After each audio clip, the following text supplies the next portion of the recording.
নবীর ভালোবাসা নাই আমার ভাইরা এরা সেই দিলের কোনো দাম নাই ও নবীর উম্মতিরা যেই দিলে নবীর মহব্বত নাই ও আমার ভাইরা এরা সেই দিলটা কোনো দাম নাই আমার নবী হলো সবথেকে আগে আল্লাহ আমার নবীকে কত বড় দরজা দিয়েছেন দেখেন নবীকে আল্লাহ মানুষ রূপে পাঠালেন মানে নয় যে নবী আমাদের মতো না না না ও নবীর উম্মতিরা আল্লাহ নবী একজন সাহাবী হযরত জাবের রাদিয়াল্লাহু আনহু আল্লাহ নবীকে প্রশ্ন জিজ্ঞাসা করলেন ইয়া রাসূলুল্লাহ হাবিবাল্লাহ হুজুর আল্লাহ পাক আপনাকে কবে থেকে নবী করেছেন নবী সাহাবা হযরত জাবের রাদিয়াল্লাহু আনহু নবীকে জিজ্ঞাসা করছে হুজুর আল্লাহ আপনাকে কবে থেকে নবী করেছে আচ্ছা বলেন প্রথম নবীর নাম কি জোরে বলেন চিল্লে শুনতে পাইনি আরে আমার গলার তেজ মাইক বন্ধ করে যদি বলি আমার গলার তেজ অনেক বেশি জোরে বলেন প্রথম নবীর নাম আদম আলাইহিস সালাম আল্লাহ নবীকে সাহাবী হুজুর সাহাবা হুজুর প্রশ্ন জিজ্ঞাসা করলেন ইয়া রাসূলুল্লাহ ইয়া হাবিবাল্লাহ আল্লাহ পাক আপনাকে কবে থেকে নবী করেছে আর আমি আপনাদের জিজ্ঞাসা করলাম প্রথম নবী কে আপনারা বললেন আদম আলাইহিস সালাম আমার নবী উত্তর দিলে কি জানেন আল্লাহ নবী বললেন বাবা যাবে ও বাবা যাবে আল্লাহ পাক আমাকে কবে থেকে নবী করেছো জানো বাবা আদম নবী বানানো তো দূরের কথা আদম নবীকে আল্লাহ পাক মাটি দিয়ে বানিয়েছে বাবা বাবা যাবে আদম নবীকে আল্লাহ পাক মাটি দিয়ে বানিয়েছে আদম নবীর দেহটা প্রথমে কাদা প্রথমে ছিল মাটি পানি দিয়ে কাদা করে আদম নবীর দেহ টেক্সচারটা বানানো হয়েছে ও দুর্বেরিয়া বংশেরা আল্লাহ নবী বলে বাবা যাবে পানি যখন পানির জায়গায় মাটি যখন মাটির জায়গায় আদম নবীর দেহ তখন বানানো হয়নি পানি যখন পানির জায়গায় মাটি যখন মাটির জায়গায় তার আগে থেকে আল্লাহ আমাকে নবী করে দিয়েছে আরো জোরে বলা যাবে না আরো চিল্লে বলা যাবে না প্রথম নবীর নাম কি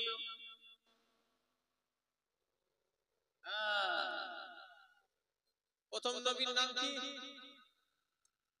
এটা বলতে পারেন আল্লাহ আদম নবীকে পাঠিয়েছে কিন্তু নবী প্রথম কি বললাম কথা মনে হয় বুঝতে পারেন না কি বলেন আদম নবীকে আল্লাহ পাঠিয়েছে প্রথম কিন্তু নবী প্রথমে আদম আলাইহিস সালাম নয় আমার নবী আখিরি আউয়াল আমার নবী হলো প্রথম আর আমার নবী হলো আমার ভাইজানেরা যুবকেরা ও নবীর উম্মতিরা সেই নবী দিবস কতগুলি মানুষ আছে নবী দিবস পছন্দ করে না তারা নবী দিবসের বিরুদ্ধে উল্টোপাল্টা ফতোয়া দেয় নাউজুবিল্লাহ আবু জাহলের সঙ্গে দুশমনি করলে আলাদা কথা হয়তো গুনাহগার হবে এর সঙ্গে দুশমনি করলে হয়তো গুনাহগার হবে আপনার কেউ কারোর সঙ্গে দুশমনি করলে গুনাহগার হবে তবে নবীর সঙ্গে দুশমনি করলে বেঈমানের খাতায় নাম যাবে কথা ঠিক না ভুল বলে হ্যাঁ আবু জাহলের সঙ্গে দুশমনি করলে গুনাহগার দুগবেরিয়ার লোক যদি আমার বিরোধী বলে এরা বেঈমান হবে না দুগবেরিয়ার লোক দুগবেরিয়ার লোকের বিরুদ্ধে বললে বেঈমান হবে না কিন্তু নবীর বিরুদ্ধে যে বলবে বেঈমান হবে কথা ঠিক না বুঝে বলে হ্যাঁ খবরদার নবীর যেন বিরুদ্ধে উল্টোপাল্টা বলবেন না আবু জেহেল কম চেষ্টা করে আল্লাহ নবীকে অপমান করার আবু জেহেল কম চেষ্টা করে আল্লাহ নবীকে ছোট করার একটা দিকে আবু জেহেল ওলীদ ইবনে মুগীরা যাকে আল্লাহ বলেছেন যার সন্তান আল্লাহ নবী যখন বললেন যার সন্তান ওলীদ ইবনে মুগীরাকে যখন নবী বললেন যার সন্তান ওলীদ ইবনে মুগীরা সে জানতো মুহাম্মদ সাল্লাল্লাহু আলাইহি ওয়াসাল্লাম জীবনে কোনোদিন মিথ্যে কথা বলে না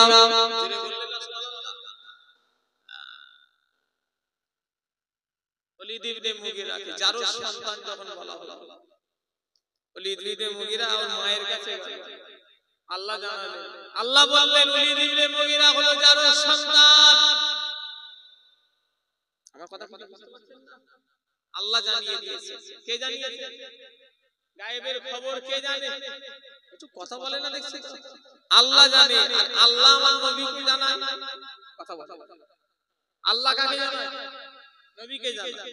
আল্লাহ যতটুকু জানায় নবী ততটুকু জানে। আল্লাহ যেটা জানান না নবী সেটা জানে না। তবে আল্লাহ तमाम দুনিয়ার খবর আমার নবীকে জানিয়ে দিয়েছে। জোরে বললেন না? আরো জোরে হবে না? ওলীদ ইবনে মুগীরা সে সোজা মায়ের কাছে চলে গেল যে মা আমি কি জারুর সন্তান? এত সহজ নয়। ওর মাও স্বীকার করলো, হ্যাঁ তুই হলি জারুর সন্তান। আমার ভাইজানেরা, আবু জেহেল আসলো, ওলীদ ইবনে মুগীরা নবীর কাছে আসলো, ও মুহাম্মদ সাল্লাল্লাহু আলাইহি ওয়াসাল্লাম, তুমি তো নবী বলে দাবি করো, তুমি তো রাসূল বলে দাবি করো। ও আমার ভাইজানেরা, ওলীদ ইবনে মুগীরা আবু জেহেল আরো সব কাফেররা এসে বলল, মুহাম্মদ সাল্লাল্লাহু আলাইহি ওয়াসাল্লাম, তুমি কেমন নবী? আমাদের ঘরে টুকলি, আমাদের ঘরে নিদর্শন দেখাও। তুমি যদি আমাদের ঘরে নবীর কোন নবুয়ত দেখাতে পারো, আমরা তোমার হাতে হাত দিয়ে ইমানের কলেমা পড়ে নেব। আবু জাহেল বলল, ওলীদ ইবনে মুগীরা বলল, ও মুহাম্মদ সাল্লাল্লাহু আলাইহি ওয়াসাল্লাম, আকাশের চাঁদটাকে দুভাগ করে যদি দেখাতে পারো, আমরা তোমার হাতে হাত দিয়ে কলেমা পড়ে নেব, আমরা তোমাকে নবী বলে মেনে নেব। আমার নবী আল্লাহর কাছে দোয়া করে আঙ্গুলের ইশারা করলেন, নবীর আঙ্গুলের ইশারা যেই করলেন, আসমানের চাঁদটা দুদিকে দুভাগ হয়ে গেল। জোরে বলে, আর জোরে বলা যাবে না। এতটা চাঁদের ভাগ হয়ে গেছে, উহুদ পাহাড় মাঝখান দিয়ে দেখতে পাওয়া যাচ্ছে। জোরে বললেন না? আর একটু জোরে হবে না? সুবহানাল্লাহ। শয়তান কি বলল জানেন? বলল এসব জাদুবিদ্যা। বলেন নাউজুবিল্লাহ। আমরা সারা জীবন চেষ্টা করলে চাঁদকে ফাটল ধরাতে পারবো? কোথায় নবী? আল্লাহ আমার নবীর কত মর্যাদা দিয়েছেন দেখে এলাম, আল্লাহ আমার নবীর কত দরজা দিয়েছেন দেখে এলাম। ও আমার ভাইজানেরা, যুবকেরা, আল্লাহ নবীকে এই জন্যই তো সাহাবারা জীবন দিয়েছে, তথাপিও নবীর পাশ থেকে সরে যায় না। উমাইয়ার দাসী হযরতে বেলাল, দাসী মানে কোনো তার দাম নাই, বিক্রি করে দেয়া হয়, তাকে বলা হয় দাসী। উমাইয়ার দাসী হযরতে বেলাল, বেলালের একটাই দোষ হলো বেলাল দাসী হয়ে ইসলাম কবুল করে মুসলমান হয়েছে, এটাই হলো বেলালের দোষ। উমাইয়া একদিন বেলালকে জিজ্ঞাসা করছে, এ বেলাল, শুনলাম তুমি নাকি মুসলমান হয়েছে, ইসলাম কবুল করেছো? হযরতে বেলাল বলল, হ্যাঁ আমি ইসলাম ধর্মকে কবুল করে নিয়েছি, সত্য ধর্মকে আমি কবুল করে নিয়েছি। দাসী বলে কথা। উমাইয়া রেগে একদম টকবক টকবক করে ফুটতে লাগলো। উমাইয়া তার লোকেদের ঘরে ডেকে বেলালকে অনেক বুঝানো হলো, বেলাল কিন্তু আল্লাহ ছেড়ে দেবে না, বেলাল কিন্তু নবী ছেড়ে দেবে না। বেলালকে শেষ বেলায় এতটা ক্রোধে তার লোকজনদের বলল, বেলালকে চাবুক আঘাত মারো, বেলালকে মারো। হযরতে বেলালকে চাবুক আঘাত শরীরে মারতে মারতে মারতে মারতে এত জোরে জোরে হযরতে বেলালকে ইসলাম কবুল করার জন্য মারা হলো। হযরতে বেলাল চাবুক আঘাতে বেহুশ হয়ে পড়ে গেলেন। হযরতে বেলালের মুখ দিয়ে একটাই শুধু আওয়াজ, আহাদ আহাদ আহাদ আহাদ আহাদ আহাদ আহাদ আহাদ, আল্লাহ আল্লাহ আল্লাহ আল্লাহ আল্লাহ আল্লাহ। এত চাবুক মারলো, হযরতে বেলাল জমিনে বেহুশ হয়ে পড়ে গেলেন। হযরতে বেলালের মুখ দিয়ে শুধু একটাই কথা, আহাদ আহাদ আহাদ আহাদ আহাদ আহাদ আহাদ আহাদ, আল্লাহ আল্লাহ আল্লাহ আল্লাহ আল্লাহ আল্লাহ। আমার ভাইজানেরা, হযরতে বেলালকে যখনই বেহুশ হয়ে গেল। উমাইয়া তার লোকেদের গাড়ি মারা বন্ধ করে দিল। কিছুক্ষণ পরে হযরত বেলালের হুঁশ ফিরে এলো। উমাইয়া মনে করলো মারের হয়তো সাজা পেয়ে বেলাল আমার হাতে পায়ে ধরে আবার আমার কাছে ফিরে আসবে। আমার ভাইজানেরা, হযরত বেলাল যখন আসলো, উমাইয়া মনে করেছে আমার হাতে হাত দিয়ে জোর হাত করে পায়ে ধরে কাকুতি মিনতি করবে। হযরত বেলাল তখনও করে না। বেলাল তখন কলেমা পড়ছে। ও আমার ভাইজানেরা, উমাইয়া দেখে আরো রেগে গেল। হযরত বেলালের জামাখানা শরীর থেকে খুলে ফেললো। হযরত বেলালের শরীরের জামা খুলে হযরত বেলালকে চাবুক দিয়ে মারতে মারতে মারতে মারতে হযরত বেলালের শরীরে চাবুক লাগাতে শরীর থেকে দাঁত দাঁত দাঁত দাঁত করে খুন বেরোতে লেগেছে। বেলাল একটাই আওয়াজ, আল্লাহ আল্লাহ আল্লাহ আল্লাহ আল্লাহ আল্লাহ। ও আমার ভাইজানেরা, হযরত বেলালকে এত মারা হচ্ছে, বেলালের শরীর দিয়ে দাঁত দাঁত দাঁত করে খুন বেরোতে লেগেছে। হযরত বেলালের হাত দুটোকে পিছনে রাখো করে বাঁধা হয়েছে। আমার ভাইজানেরা, হযরত বেলালকে আবু জেহেল চলে এলো। শতভাগা নিষ্ঠুর এসে বেলালের এই অবস্থা দেখে বলল, বেলাল, বেলালকে নিয়ে চল মরুভূমির গরম বালিতে। হযরত বেলালকে টিপে ধরে রাখা হলো। হযরত বেলালের মুখ দিয়ে একটাই আওয়াজ, আহাদ আহাদ আহাদ আহাদ। বেলাল আল্লাহ ছেড়ে দে, বেলাল নবী ছেড়ে দে, বেলাল আল্লাহ ছেড়ে দে, বেলাল নবী ছেড়ে দে। হযরত বেলালের এই অবস্থাতে বেলাল আল্লাহ ছাড়বে না। হযরত বেলালের অত জুলুমে আল্লাহ বেলালের নবী ছাড়বে না। ও দুনিয়া মানুষেরা, হযরত বেলালকে বুকে বড় পাথর চাপিয়ে দেওয়া হয়েছে। তথাপিও বেলাল কত কষ্ট পেও আল্লাহ আল্লাহ রাসূল ছেড়ে দেয়নি। জোরে বলে, আরো জোরে বলা যাবে না। আল্লাহ লিখেছে বলে নবীকে ভালোবাসার জন্য, আল্লাহকে ভালোবাসার জন্য এই পরীক্ষা যদি সামান্য আমাদের দিতে হয়, আমরা মুসলমান থাকবো বলে মনে হয়? খোদা লিখেছে বলেন, আমার ধারণা ভুল হতেও পারে। যদি ভুল হয় আপনারা আমাকে বলবেন যে হুজুর এটা ভুল কথা। আমার যেটা ক্যালকুলেশন করেছি, যে বেলালকে যে কষ্ট দেয়া হয়েছে, ওই কষ্ট যদি আমাদের দিত ইসলাম কবুল করার জন্য, আমরা ইসলাম ধর্মটাই ত্যাগ করে দিতাম। কথা ঠিক বলিস না ভুল বলিস? কথা বলে না দেখছি।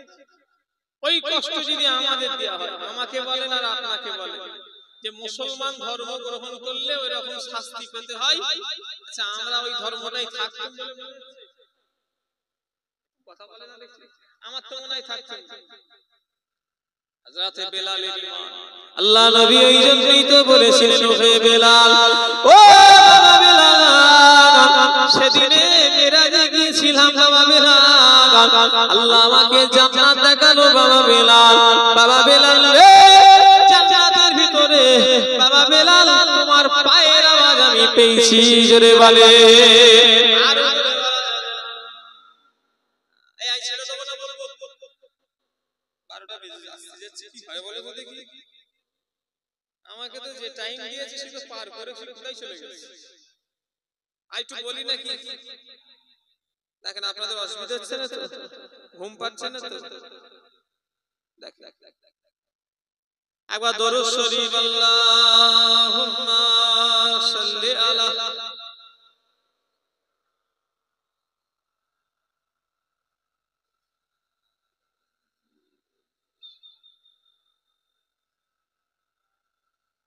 আল্লাহুম্মা সাল্লি আলা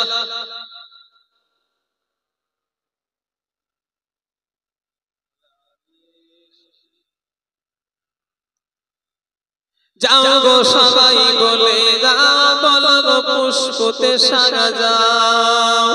যাও গো সবাই বলে দাও, বলো গো পুষ্পতে সাজা যাও।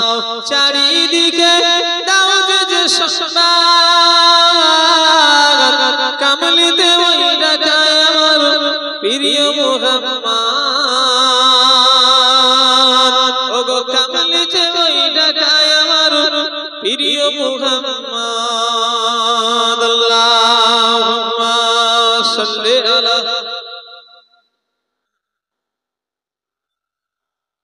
ওয়ালা আলি সাইয়্যিদিনা।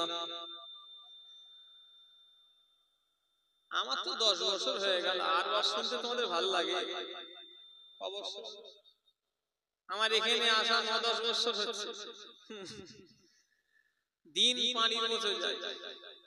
এখানে এই জলসাটাই আমার আসা প্রায় 10 বছর টানা। কালকে জলসায় গেলাম উপর জবা, ও টানা 10 বছর ধরে গেছে। আমার কথা কি বুঝতে পারছেন? আল্লাহ শুকর, আমার তো অনেক জলসা বাৎসরিক সব আছে। গত কালকে যেটা করলাম ও এক টানা 10 বছর। আমি আমাকে নিয়ে আরম্ভ করেছিল, আজ 10 বছর হয়ে গেল। আর এই জলসা তো আমার 9-10 বছর হয়ে গেল।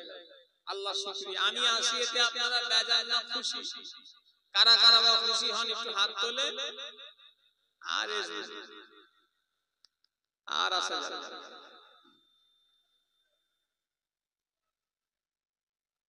আমি বলেছি কারা কারা অখুশি?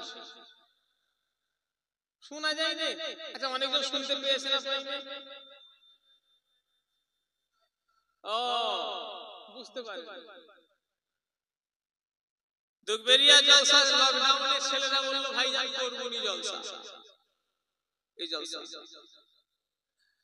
আমাকে বলল ভাইজান পয়সা করি নেই, লকডাউন, জলসা করব। আমি জলসা করতেই হবে। জলসা করবনি মানে মুহররমের জলসা বন্ধ হবে? বলল না ভাইজান পয়সা করির হাল খারাপ, জলসা হবে না। আই না, জলসা করতে হবে। জলসা করবে রে মানে মসজিদে হয়েছিল, মনে আছে তো? জলসা করতে হবে। তবে আমি নজরানা নিয়ে এদের মসজিদে দিয়ে দিয়েছি। আমার কথা কিছু বুঝতে পারছেন? জলসা কেন বন্ধ হবে? 1 বছর নজরানা নাই দেবে, তাহলে আর লোভ জিনিসটা থাকলেই তো সব বেকার হয়ে গেল। কথা ঠিক না হুজুরে বলেন? এই ভালোবাসাটা 1 বছর দিয়েছি বলি তো আল্লাহ এরকম রেখে দিয়েছে। আর যদি পয়সার লেগে আমি না আসতাম তাহলে সেই ভালোবাসাটা থাকতো? এই মহব্বত, পয়সাই মানুষের মহব্বত চটে যায়। কথা ঠিক না হুজুরে বলেন? পয়সা মারাত্মক জিনিস, বন্ধুত্ব চটে যায়। আর সব সময় লোভ করতে নেই যে আমি দাদা হুজুর কেবলা এই একটা জলসায় গিয়ে কমিটি নজরানা দেয় না। কি বললাম? কমিটি নজরানা দেয় না।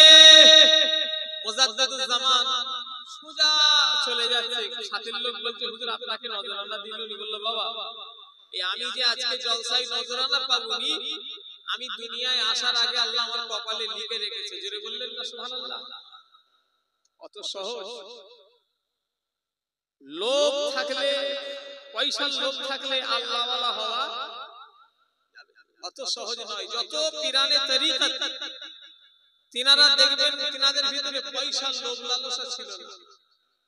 লোভ ত্যাগ করতে হবে, তবেই তো আপনি হাক্কানি আল্লাহ ওয়ালা হতে পারবেন। কথা ঠিক না হুজুরে?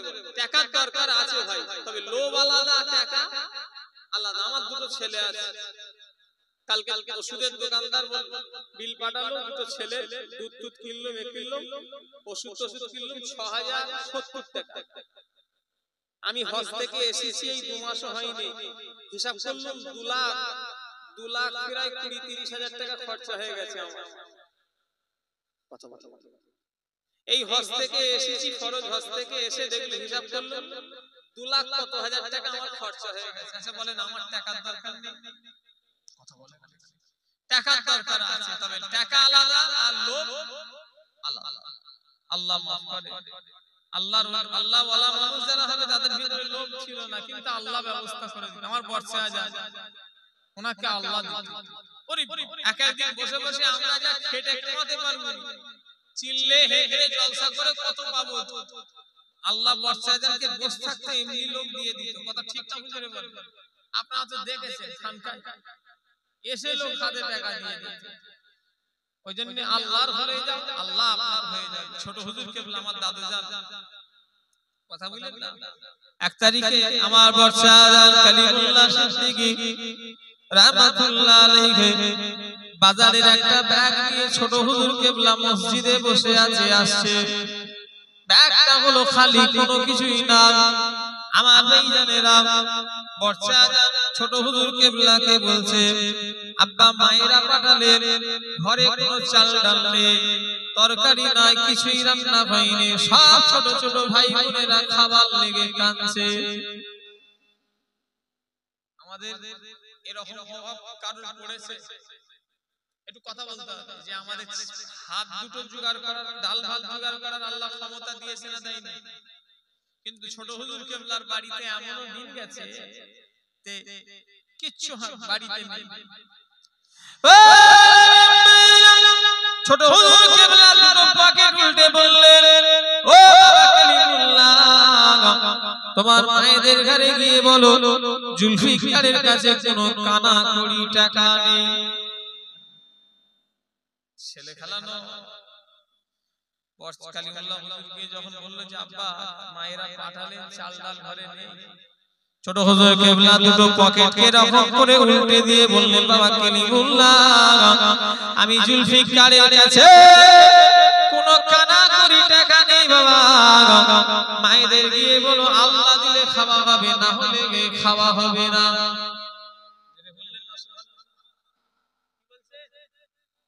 আল্লাহ দিলে খাওয়া হবে, তাহলে খাওয়া হবে।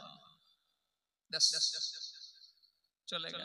একটা লোক এলো মুসাফা করে টাকা দিয়ে, ছোট হুজুর কেবলা টাকা, লোকটা কোনো কিছু বলে শুধু এসে মুসাফা করে এতগুলো টাকা দিয়ে চলে গেল। ছোট হুজুর কেবলা লোকটা চলে যেতে টাকাটা নিয়ে আসে, উপর দিকে সে বলে, আল্লাহ জুলফিকার একদিন না খেয়ে থাকবে, তাই আপনি পছন্দ করলেন না, পাঠিয়ে দিলেন। জোরে বললেন না সুবহানাল্লাহ। দেখেছেন আল্লাহর কাছে চাইতে, আল্লাহ বর্ষা আজানকে ছোট হুজুর কেবলা একদিন ডেকে বললেন, কালিমুল্লাহ কচি দিকে এসো বাবা, বর্ষা আজানের ওয়াজও আছে, দেখবেন কেসে কালিমুল্লাহ চাচার ওয়াজও আছে। হুজুর বলছেন যে আমাকে আমার আব্বা জান ডেকে বলল কচি টাকা নেবে, চাই মাথা হ্যাট করে আছে। আমাকে ছোট হুজুর কেবলা কিছুক্ষণ পরে বলছে, এই এক কাজ করো, টাকার মালিকের সঙ্গে হাত করে নাও, টাকার আর চিন্তা হবে না। জোরে বললেন না সুবহানাল্লাহ। আর একটু জোরে হবে। ওই জন্য বলি ভাইদের ঘরে লোভ ছাড়া, টাকার দরকার আছে। আমি বলি আমারও আছে। ওই যে আমার হাত থেকে হিসাব করলাম 2 লাখ টাকার উপরে খরচা হয়ে গেছে। আচ্ছা ওই টাকাটা আমি যদি কাগজ দিতাম ভাবে নেবে, হ্যাঁ কথা বলেন, আমি যদি কাগজ দিতাম তারা নেবে, কখনই নেবে না। টাকার আমারও দরকার আছে, আপনাদেরও দরকার আছে, তবে হালাল পথে যেন উপায় হয় এটা খেয়াল রাখবেন। হারামে টাকা ইনকাম করে কিছু লাভ নেই, দুনিয়ায় আরামায়েশ করলে ওখানে বিরাট কষ্ট পেতে হবে। কথা ঠিক না হুজুরে বলেন? আল্লাহ কবুল করেন, আমাদের সকলকে আল্লাহ নেক করেন, বলুন আল্লাহুম্মা আমিন। আসেন নবীকে একটু সালাম দেব, মুনাজাত হবে, দোয়া হবে। ইয়া নবী সালামু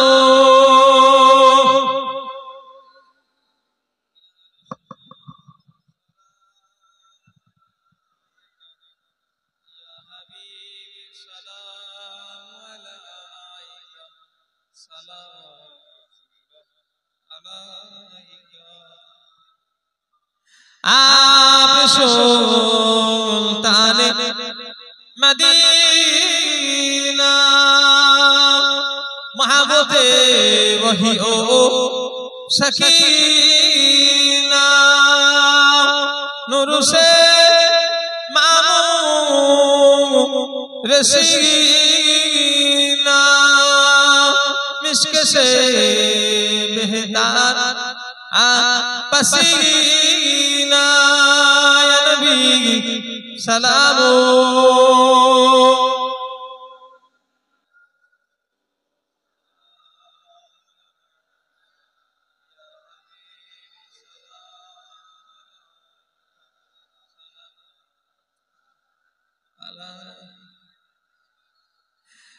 तलाल बदरो अलाइना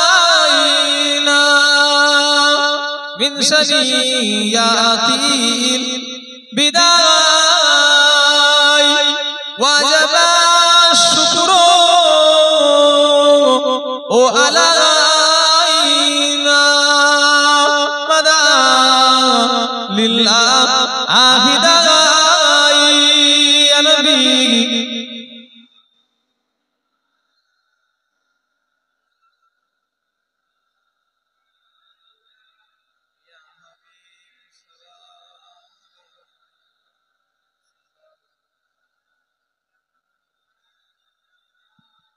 সকলে বসে যান।